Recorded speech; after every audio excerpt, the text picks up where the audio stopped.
फर्जीवाड़ा है। मैंने अभी मीडिया से कहा है कि 99.9% नहीं, अगर मैं 0.1% भी गलत निकल गया तो मैं राजनीतिक जीवन से संन्यास ले लूंगा, सार्वजनिक जीवन से संन्यास ले लूंगा।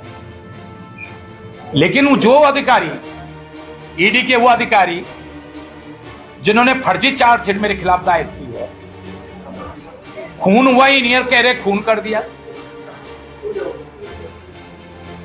अरे 2002 में अगर मैंने जब जमीन खरीदी है, उससे पहले मैंने सुशील रानी के नाम पर एज ए राजस्व मंत्री जमीन चढ़ाई होती और तब खरीदी होती तो यह हो जाता कि मैंने अपने प्रभाव का यूज करके जमीन पहले उसके नाम पर चढ़ाई, फिर मैंने खरीदी। भाई उसके नाम पर जो जमीन हमने खरीदी 8.209 हेक्टेयर, वो 50 साल से उसके नाम पर है। 50 साल से उसके नाम पर है, जब से खरीदी उसे तब से उसके नाम पर है। तो कह रहे पावरफुल है। अरे पावरफुल है तो फिर इस उत्तराखंड के जो है और उत्तर प्रदेश, उसमें तो उत्तर प्रदेश था, सारे एसडीएम, सारे तहसीलदार, सारे पटवारी, सारे डीएम, सुशील रानी इतनी पावरफुल थी तो सिविल कोर्ट में क्यों के मुकदमा करा उसके खिलाफ, फिर हाई कोर्ट में क्यों गया?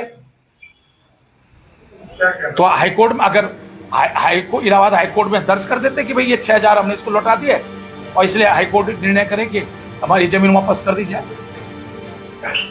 तो ये बिल्कुल फर्जी है।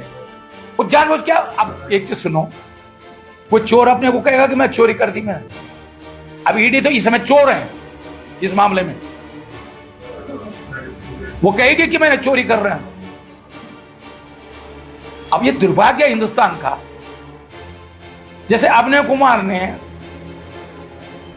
2011 में एक रिपोर्ट लिखी कि जिससे हमने जमीन खरीदी, सुशील रानी की डेथ जो है 74 में हो गई, बिना जांचे परखे। इतना तुम देहरादून जिले का कप्तान हो,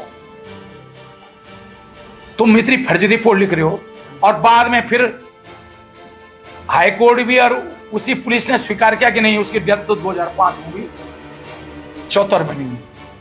उन्हें कहा सुशील रानी की जगह तुमने फर्जी महिला को खड़ा किया दिल्ली में पावर ऑर्डिनेंस बनाते हुए। बाद में उसी हाई कोर्ट ने भी और उसी पुलिस से स्वीकार किया नहीं सुशील रानी के 2 नाम थे, सावित्री देवी और सुशील रानी। तो मैं इसलिए कह रहा हूं कि आप जबरदस्ती कहते रहो कि साहब 2 से 2 क्या। हाँ, मैं बिल्कुल मानने के लिए तैयार हूं।